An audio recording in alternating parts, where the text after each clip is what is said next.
These are 10 brutal truths after age 50 that you need to know about. My name is Amy Brown. I would greatly appreciate if you would subscribe to my channel and give this video a thumbs up. YouTube sends out my videos further when you go ahead and do that. So I certainly appreciate it. Let's dive right in. Some of these are obvious, some not as much. Life is short, seize the moment. This is really a message for all ages, really, just to cherish every moment, make the most of every moment, regardless of your age, because life is short. And as if any of you are parents out there, I think there's the saying that the hours are long, but the years are short, and that is so true. If any of you follow Gary Vaynerchuk, he's on every type of social media, including YouTube. Check him out because he has a lot to say on that topic, that we still have a lot of living and a lot of new adventures and opportunities ahead of us, even 50 plus people.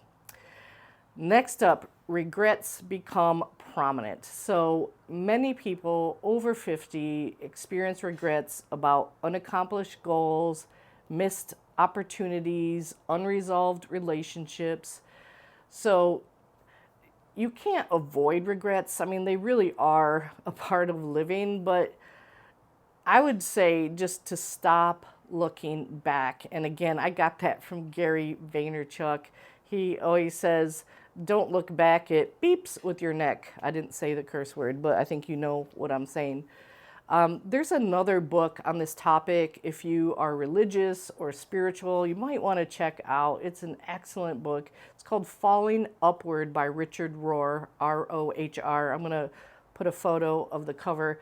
He really explores the concept of spiritual growth throughout life stages.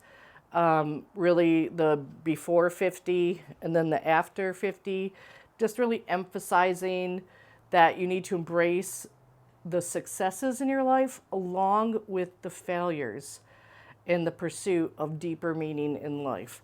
And he talks about true spiritual development, and that occurs when individuals move past the point of their ego and their self-centeredness, and that often happens on the second half of life. And again, and he talks a lot about finding freedom and growth in life's second half. So I read that book once. There's only a handful of books I've ever read twice, and I'm about to reread that, and I've given it to several people. So obviously, I really like it. Next up, loneliness and contentment. Loneliness probably becomes more common after 50, but of course, loneliness can happen at any time. But it's often because with friends, you can have geographic separation from friends. You can have friendships from many years ago. However, you have taken different life paths, and now you find you don't have any common ground, and the friendship just needs to organically end. But at the same time that you have loneliness, you also have a need for new connections. So getting out there and trying to make more friends. And I don't know if it's just age or just my personality, but whatever filter I've had in life has shrunk significantly. So I've definitely partially lost my filter. I still have a minor bit of a filter, but it's shrinking daily. So please comment below if you can relate to that topic. We lose friends as we age. They can block us, delete us, unfriend us, and but as we age, we don't put up with fake friends or toxic people as much as we used to in our youth. And that's certainly true for me. I put up with a lot of fake friends over the years, and I don't as much. I'm not saying I never will, but I don't as much.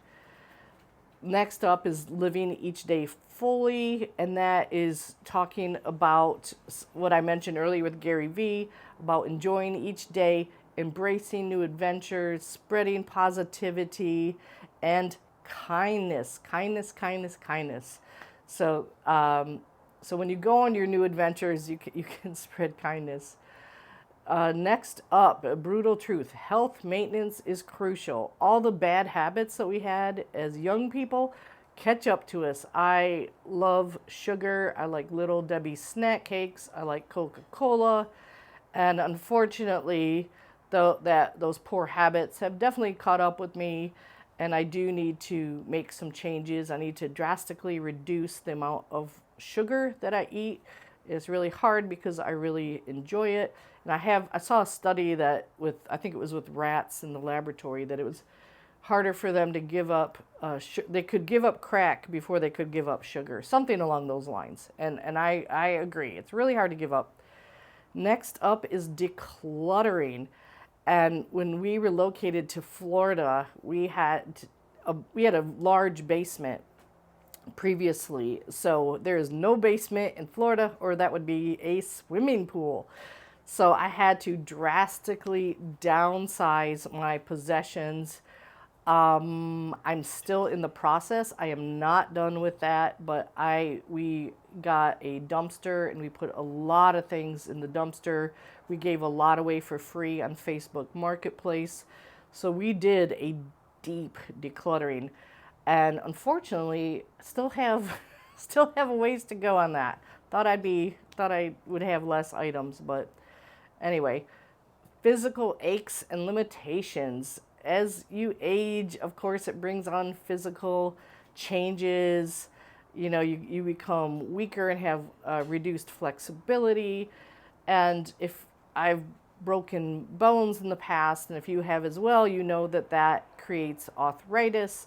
So that can be really frustrating, but it's just the natural part of life. But that's a definite downside.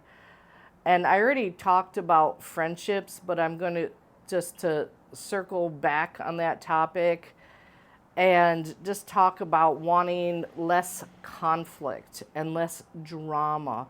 So we really, in some ways with friends, have less flexibility because it's not worth it. And we know it's not worth it. If a new friend is giving you red flags that they're toxic, you know it now, and you're not going to tolerate it. Indifference to others' opinion. You really, as you age, get a strong sense of self, and that comes with a decreased concern about what other people think of you. And I think this is crucial. And if only we could learn this when we were 10, wouldn't that be amazing, to stop living our lives because of what other people think?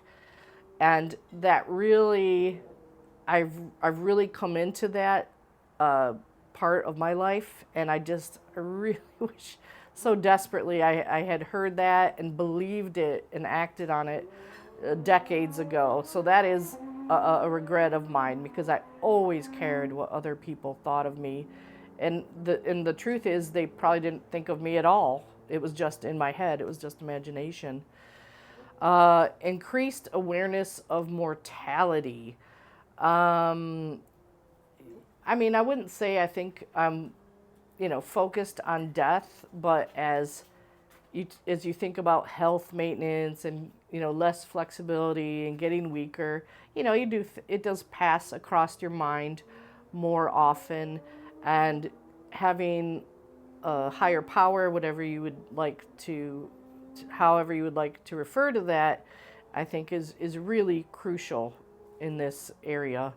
And again, I'm going to circle back to The Falling Upward by Richard Rohr. If you haven't read it, please do. It will be a real blessing to you. Thank you for watching.